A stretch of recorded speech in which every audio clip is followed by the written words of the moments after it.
Assalamualaikum warahmatullahi wabarakatuh.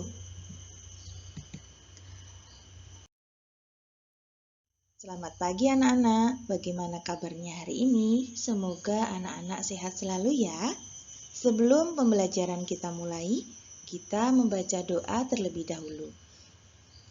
Bismillahirrahmanirrahim.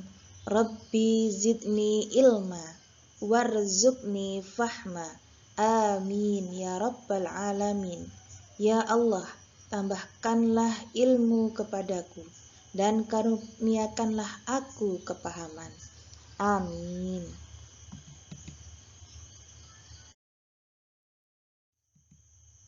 Nah, anak-anak, pada hari ini kita akan belajar pendidikan agama Islam. Materi yang akan kita pelajari tentang keteladanan Nabi Ilyas alaihissalam di kelas 5 semester 1. Bertemu lagi dengan saya, Ibu Sumilah SPDI.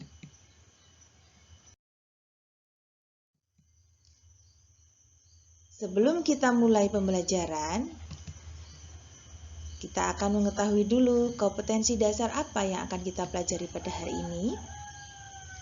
Kompetensi dasar yang akan kita pada hari ini pelajari yaitu memahami kisah keteladanan Nabi Daud alaihissalam, Sulaiman alaihissalam, Ilyas alaihissalam, Ilyasa alaihissalam, dan Nabi Muhammad sallallahu alaihi wasallam.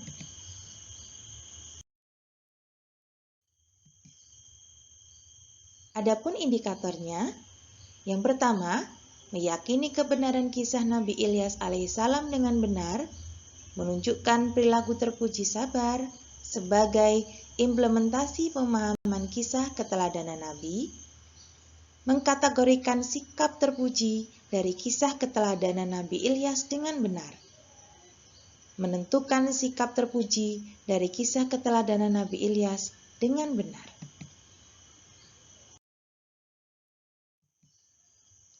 Tujuan pembelajaran yang pertama, setelah kegiatan mengamati video, peserta didik dapat meyakini kebenaran kisah Nabi Ilyas alaihissalam. Setelah kegiatan mengamati video, peserta didik dapat menunjukkan perilaku terpuji sebagai implementasi pemahaman kisah keteladanan Nabi dan Rasul. Melalui kegiatan mengamati video, peserta didik dapat mengkategorikan sikap terpuji dari kisah keteladanan Nabi Ilyas dengan benar. Melalui kegiatan mengamati video, peserta didik dapat menyimpulkan sikap sabar dari kisah keteladanan Nabi Ilyas alaihissalam. Setelah kegiatan mengamati video, peserta didik dapat melakukan sikap terpuji dari kisah keteladanan Nabi Ilyas alaihissalam.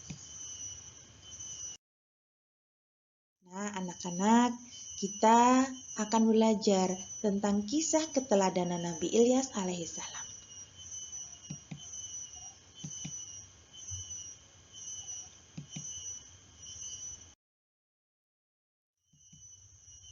Kisah keteladanan Nabi Ilyas alaihissalam.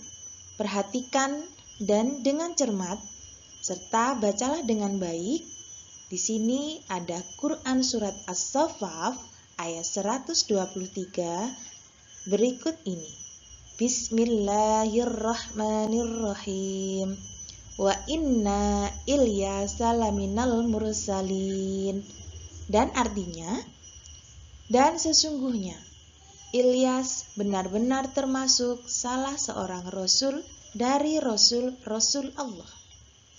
Nabi Ilyas alaihissalam adalah keturunan keempat dari Nabi Harun alaihissalam.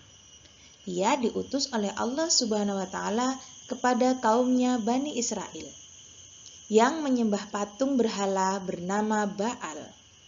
Berulang kali Nabi Ilyas alaihissalam memperingatkan kaumnya, namun mereka tetap durhaka menentang dan bahkan mereka membenci dan hendak membunuh Nabi Ilyas alaihissalam.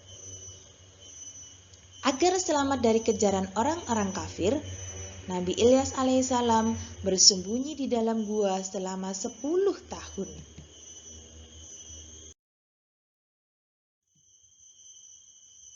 Karena kedurhakaan orang-orang kafir, itulah Allah Subhanahu wa Ta'ala menurunkan musibah kekeringan.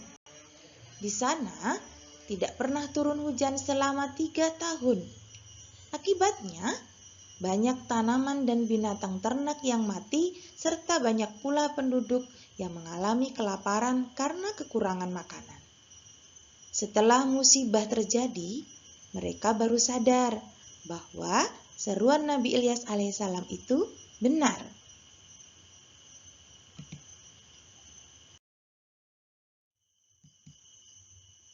Setelah kaumnya sadar, Nabi Ilyas alaihissalam berdoa kepada Allah Subhanahu wa Ta'ala agar musibah kekeringan itu dihentikan.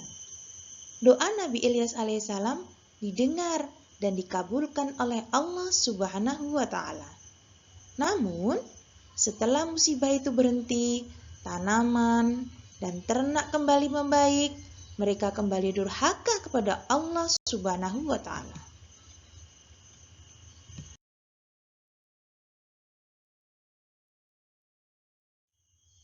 Akhirnya, kaum Nabi Ilyas alaihissalam kembali ditimpa musibah yang lebih berat daripada sebelumnya, yaitu gempa bumi yang dahsyat sehingga mereka mati bergelimpungan. Nabi Ilyas alaihissalam dan orang-orang yang beriman lainnya selamat, sebab mereka telah pergi terlebih dahulu meninggalkan negeri itu.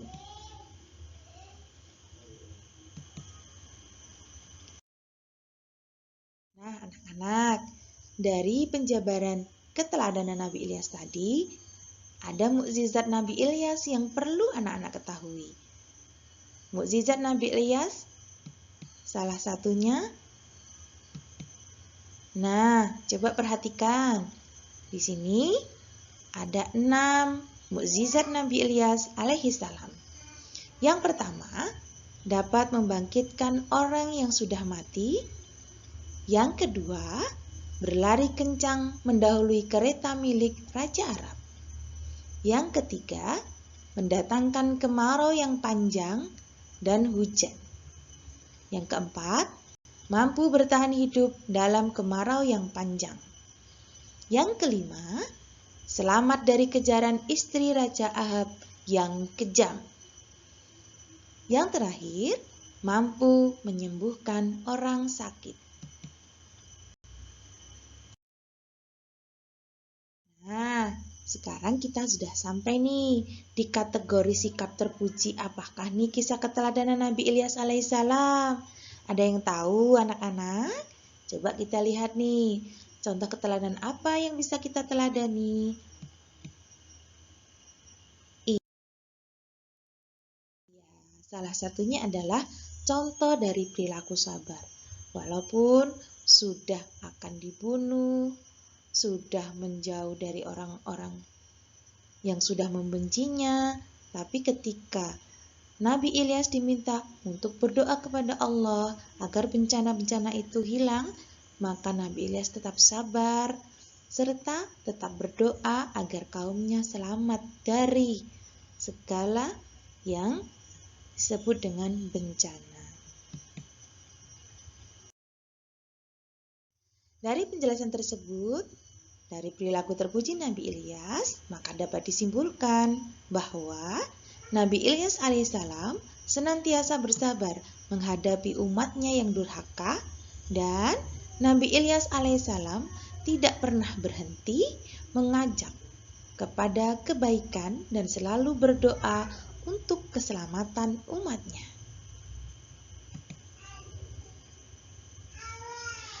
Bagaimana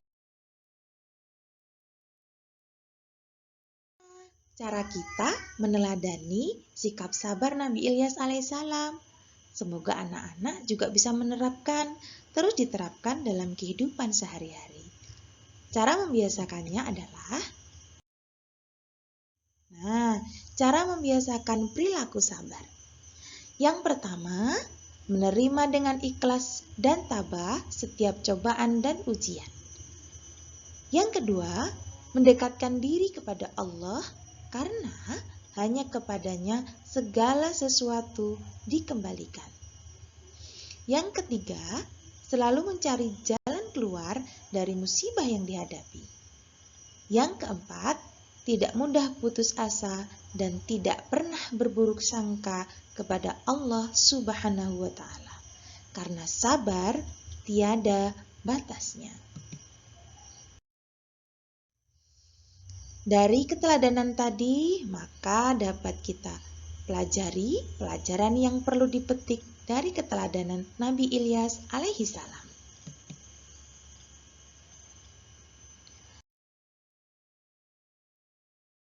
Nabi Ilyas alaihissalam senantiasa sabar menghadapi umatnya yang durhaka dan tidak pernah berhenti mengajak kepada kebaikan. Itu adalah salah satu keteladanan Nabi Ilyas. Yang kedua, Nabi Ilyas alaihissalam selalu berdoa untuk keselamatan umatnya.